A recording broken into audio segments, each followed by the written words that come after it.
Good morning, students. Students, welcome to online classes.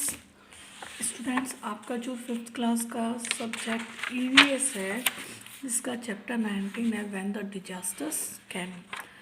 इसके अंदर हम लोगों ने डिजास्टर कैम के अंदर हम लोगों ने पढ़ा था कि किस तरीके से डिजास्टर्स आते हैं, और उसके अंदर हमने 26 जनवरी 2001 के अंदर जो गुजरात के कच्छ इलाके के अंदर भूकंप आया था वो हम लोगों ने पढ़ा था.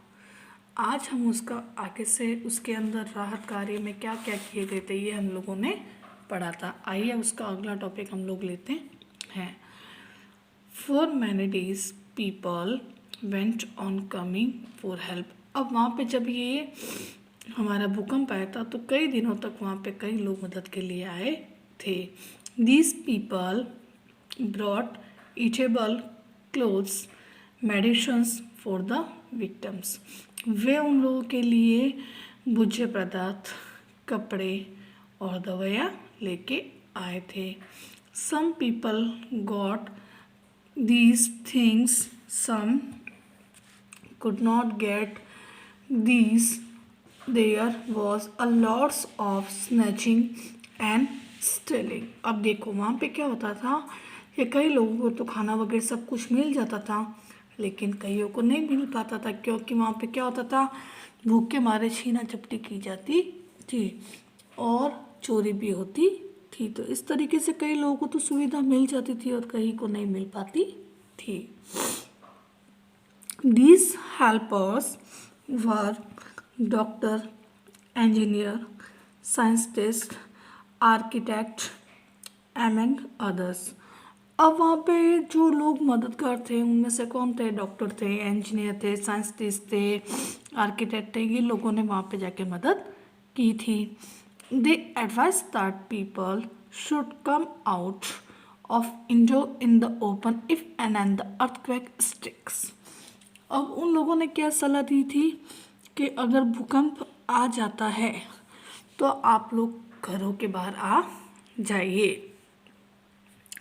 If any who could not go outside in the open, he and she should stay under some strong table till the shocks discontinued. अब क्या कहा गया है कि इसके अंदर यदि हम लोग खुले के अंदर सोच ना जाना चाहें, क्योंकि आपको पता है कि जरूरी नहीं हर इंसान खुले के अंदर सोच जाए, तो अगर भूकंप आ भी जाए तो कोई स्ट्रॉन्ग टेबल के नीचे वहाँ पे बैठा रहिए, ऐसी व्यवस्था की जाए. This experts suggested various designs of earthquake resistance houses and urged the people to build houses according to these design. अब इसके अंदर क्या बताया गया है, ये जो एक्सपर्ट्स थे उन्होंने कहा था कि एक अलग डिज़ाइन का घर बनाया जाए ताकि अगर भूकंप वगैरह आए तो उस घर से बचाव किया जा सकता है.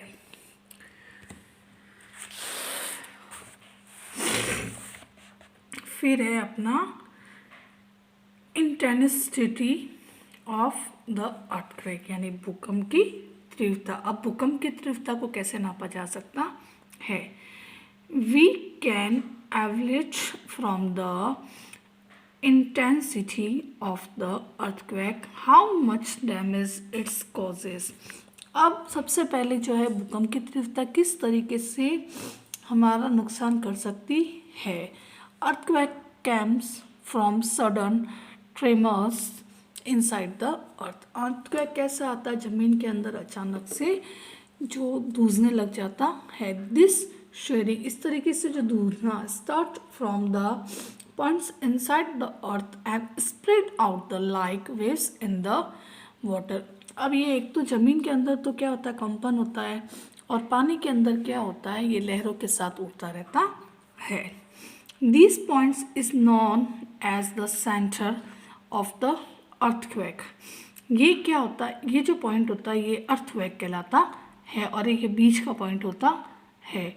This intensity of earthquake is measured on the Richter scale, ये किसके द्वारा नापा जाता है? भूकंप रिश्टर स्केल के द्वारा नापा जाता है।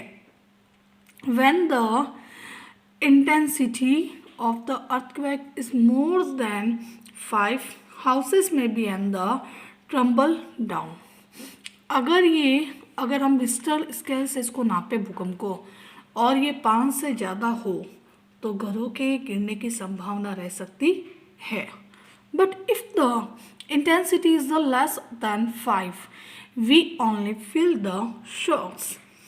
अब अगर ये 5 से कम है तो हम लोगों को क्या लगेंगे? एकदम भूकंप के झटके लगेंगे, यानी जमीन हल्की सी हिलेगी। Things in the move and there is a slight damage of the walls. अब इसमें क्या आएगी? हल्के से दीवारों के अंदर कुछ दरारें वगैरह आ जाएगी, ये हल्का सा नुकसान होगा। An earthquake residents houses can be face heavily intensity of and the earthquake of Richter scale more than 5।